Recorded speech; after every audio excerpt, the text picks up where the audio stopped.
It was February of 1952, and I was 22 years old, camped alone in the White Mountains of New Hampshire. The forecast called for winds of 40 to 50 miles per hour, maybe 60 at the peaks. I didn't pay much attention. I never did back then. I built what I called a debris hut, something I learned from an old Abenaki trapper I'd met 3 years prior. 6 other cabins within a mile radius of my camp were built by men who had money, who had insurance, who had experience with traditional log construction. 13 days later, when the storm subsided, all 6 of those cabins were completely destroyed. Roofs torn clean off, walls collapsed. One of them burned when the stove was crushed, and hot coals spilled across the wooden floor. My debris hut, built from pine branches, spruce bark, and materials I collected in 2 days, remained completely intact. Not a single branch out of place. Not one moment of that storm did I think it would fail. It wasn't confidence exactly, because I was terrified. But it was something else, something I didn't understand until much later. It was the difference between fighting the mountain and working with it. It was the difference between building against the wind and building for the wind. That storm changed everything about how I understood shelter in the wilderness. It was then that I realized most people build wrong, and I wanted to share exactly why. I was born in 1930 in northern Maine, in a logging camp where my father worked part-time and trapped part-time. By 1947, when I was 17, I was already spending more time in the woods than I was anywhere else. But I was making serious mistakes. Everyone I knew was building the same way, using the same techniques their grandfathers had taught them. We were constructing frame shelters with wooden poles lashed together in an A-frame pattern, then covering them with canvas or bark. This was considered the standard method in those years. The problem was architectural. A shelter built in that configuration creates what engineers call a cantilever weak point at the junction where the roof meets the walls. When wind hits it at a certain angle, pressure accumulates along that seam. And if you're hitting forces above 55 to 60 miles per hour, the structure begins to flex. At 70 miles per hour, that flex becomes a tear. At 90 miles per hour, which is what we experienced that February, the structure simply separates and collapses. I had made this mistake twice before that winter. I built traditional A-frames in 1950 and 1951, and both of them held, but barely. They were damaged, and I spent hours afterward repairing them, lashing things back together, thinking the problem was my craftsmanship rather than my design. Then I met Joseph Delorme in the late fall of 1951. Joseph was French-Canadian, and he had lived in the Quebec wilderness for 63 years at that point, which made him about 85 or 86 years old. He told me something that seemed completely backward at the time. He said, "Don't build a shelter that fights the wind. Build a shelter that lets the wind pass through it." Joseph taught me the debris hut over the course of 2 weeks in October and November of 1951.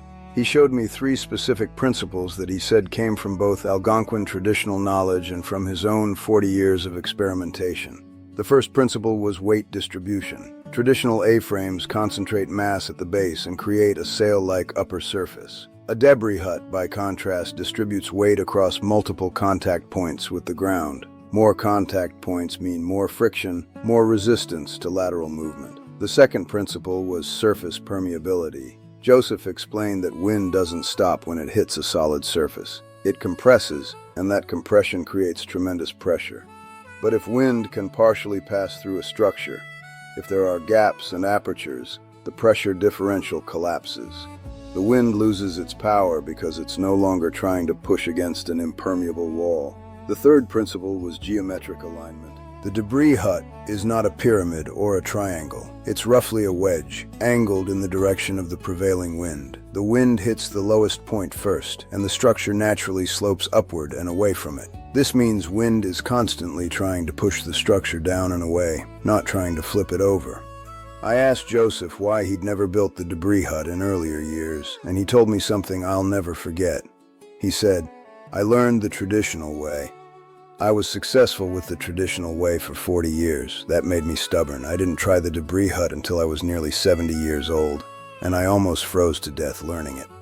That conversation stayed with me. It reminded me that experience can be a prison if you let it become habit. When I built my debris hut in February 1952, I collected materials starting at noon on February 3rd. The snow was 28 inches deep and the ground was completely frozen. I spent the first 4 hours selecting the location. This is something most people skip over, and it's absolutely critical. I found a slope that declined approximately 18 degrees toward the northeast. The reason for this angle is that it reduces the amount of material you need to gather.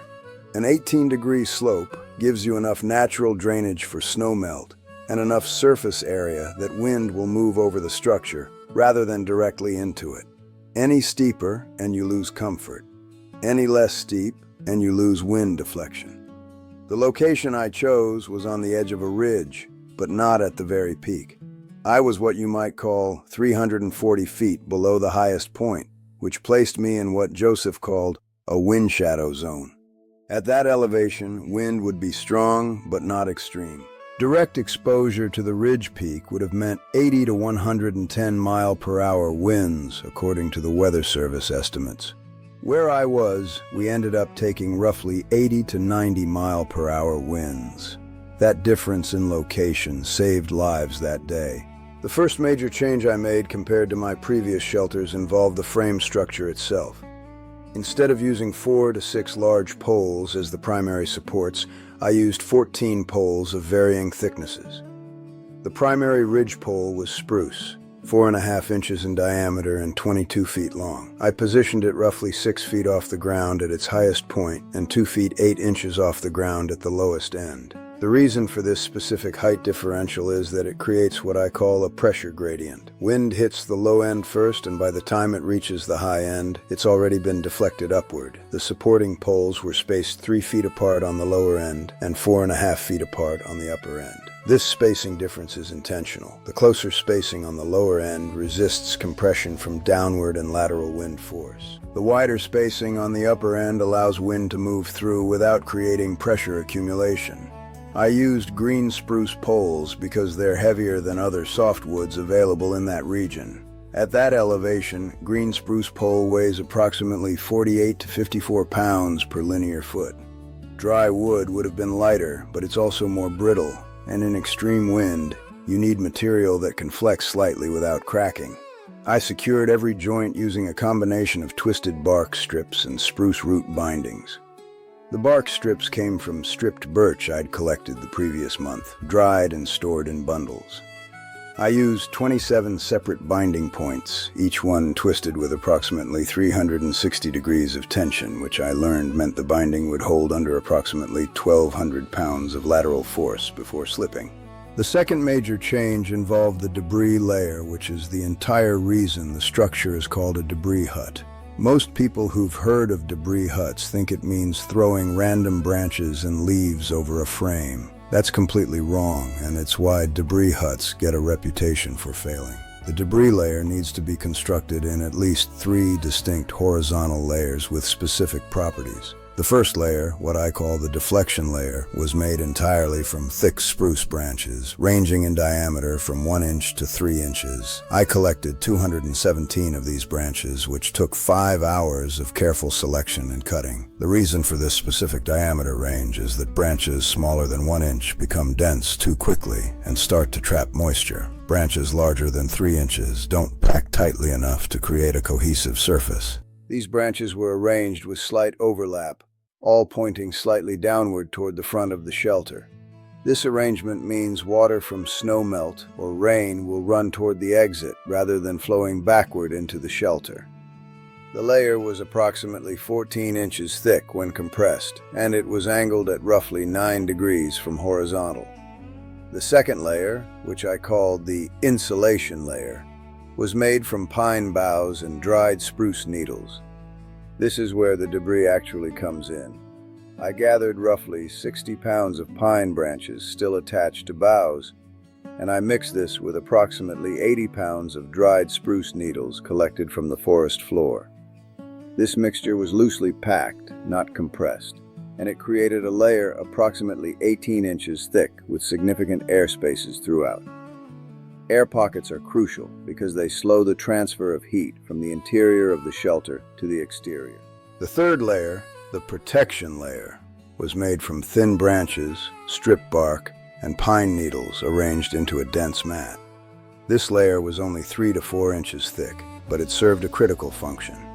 It protected the insulation layer from being compressed by wind pressure and from moisture accumulation from condensation. The third major change was the entrance configuration. Traditional A-frames typically have an open entrance or a simple flap.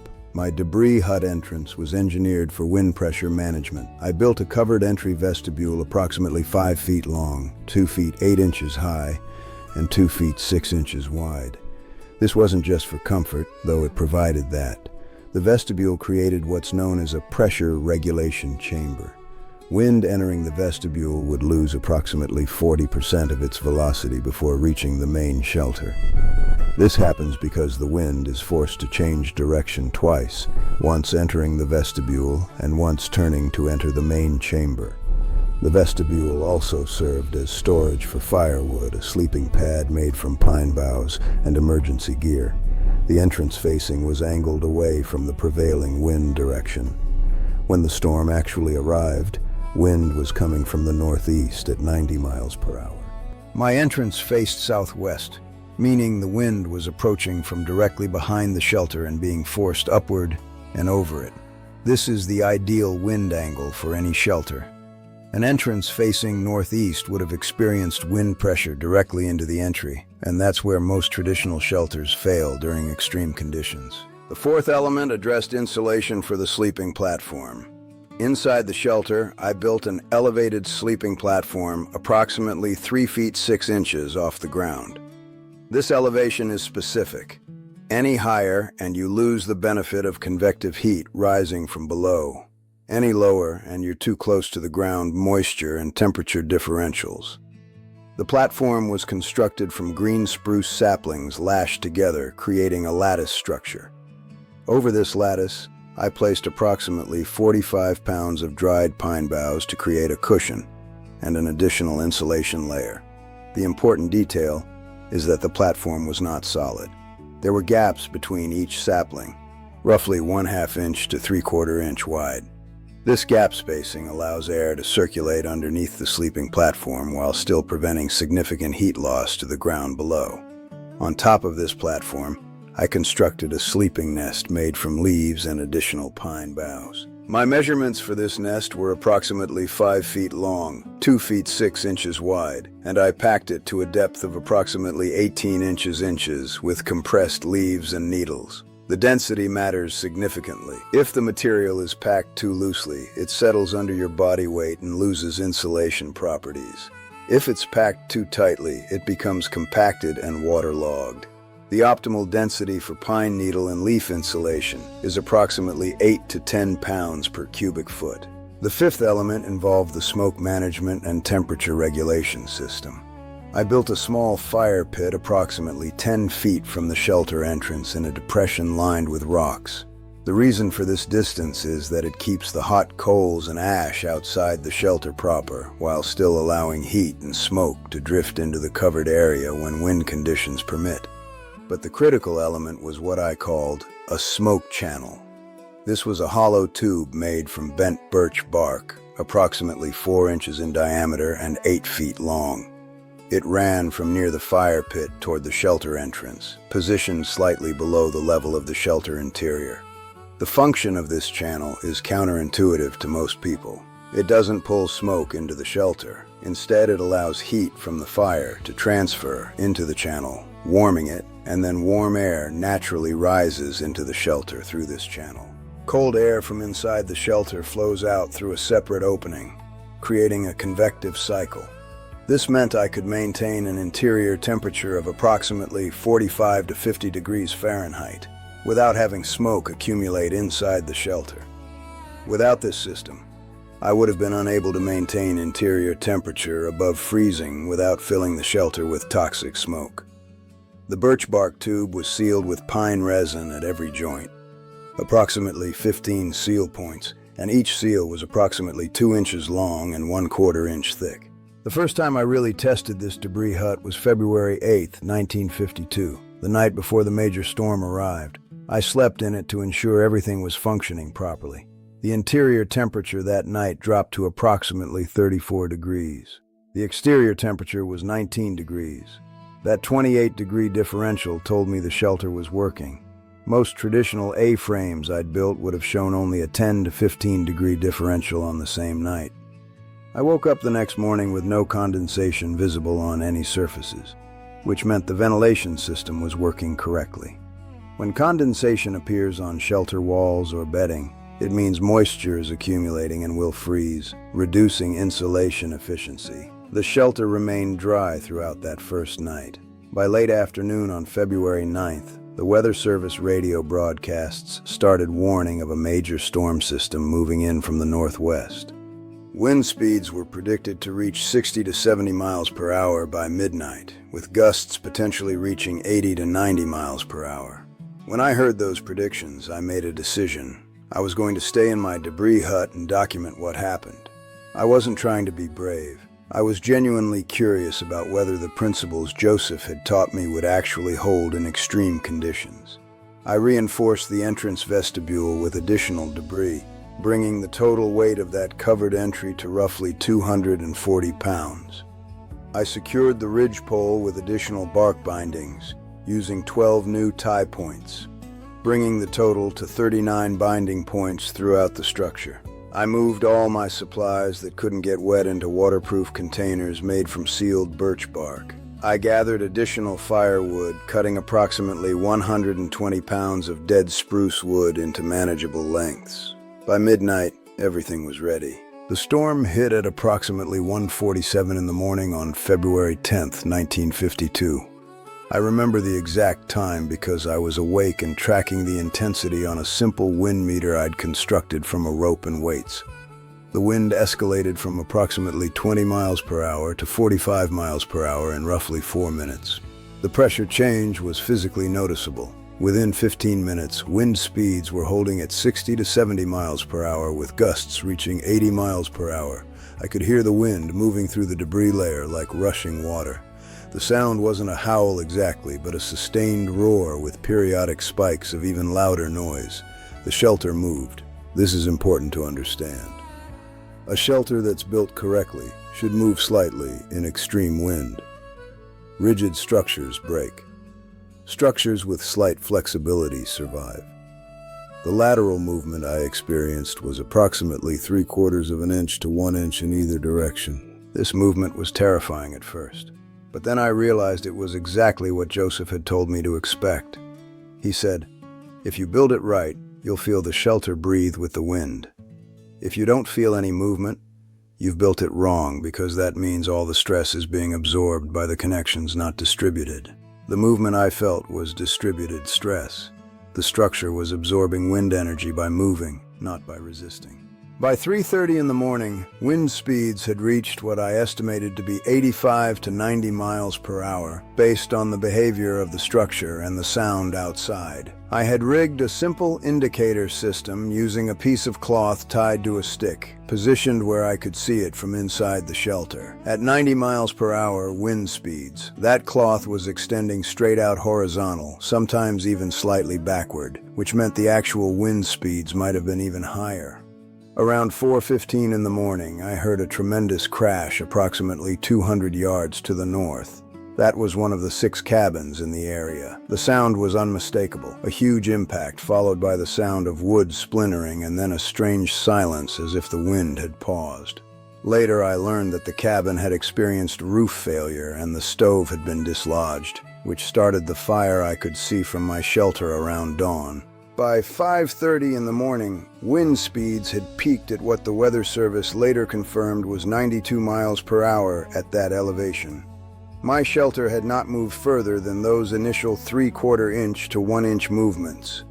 The debris layer remained completely intact. The entrance vestibule had accumulated approximately 4 inches of blown snow on the exterior surfaces, but no snow had entered the interior. The interior temperature had actually risen to approximately 41 degrees Fahrenheit from the convective heating system working with my small fire outside. When dawn broke on February 10th at approximately 6:47 in the morning, the wind had already begun to decrease. By 7:30 it had dropped to 45 miles per hour. By 9 o'clock, it was down to 25 miles per hour. By mid-afternoon, the storm had completely passed. When I emerged from my shelter and surveyed the area, the destruction was catastrophic in every other location. The 6 cabins I mentioned at the beginning, all within roughly 1 mile of my location, had all been damaged or destroyed. 2 of them were completely destroyed, with walls flattened and materials scattered across 50-yard radius areas. 1 cabin had lost half its roof.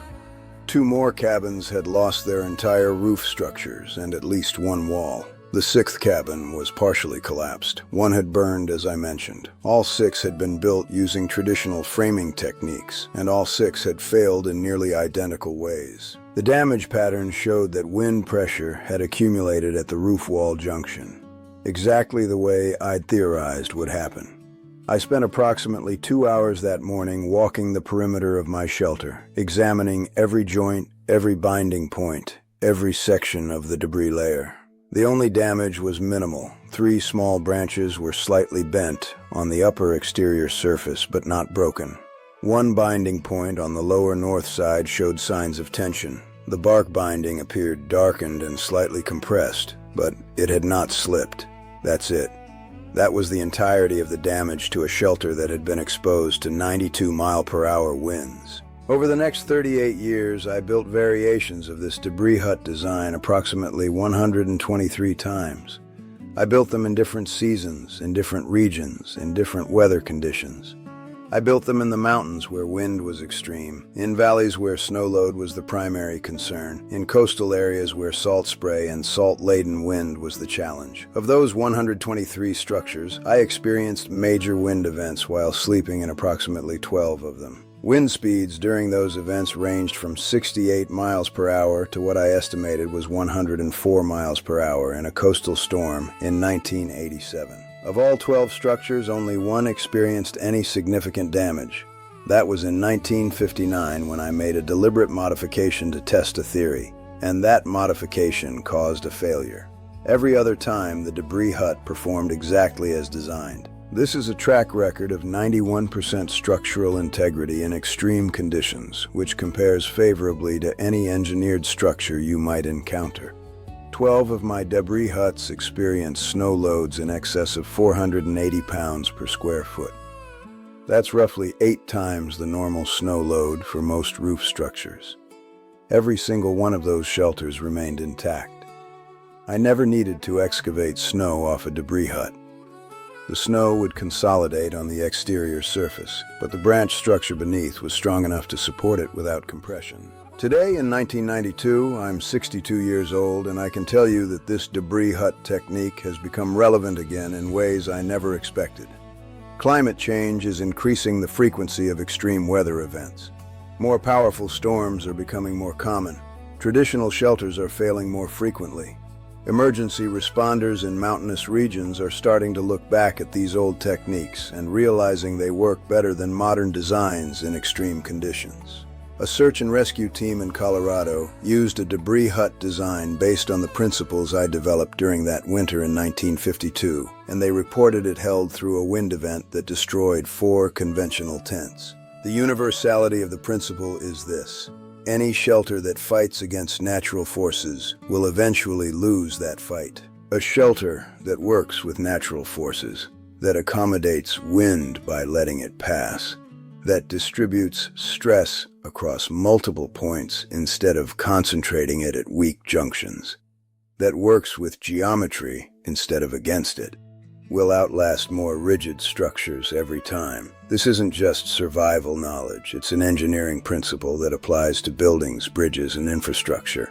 It's a principle about humility in the face of nature and intelligence in design. Look, I spent 40 years learning these techniques the hardest way possible, alone in the cold, making mistakes that almost cost me my life. My goal with this channel is to give you all that knowledge without you having to go through what I went through. If you want to learn more techniques like this, things that really work when you need them most, subscribe to the channel and hit the bell. Leave a like if this video was useful, and tell me in the comments. Have you ever been in a situation where understanding shelter design like this would have saved you? And if you want to see another technique that saved me even more times, click on the video that will appear on screen. It's about emergency water purification in winter conditions. Remember that this channel presents fictional stories for educational purposes, with production assisted by artificial intelligence. See you next time, and stay safe out there.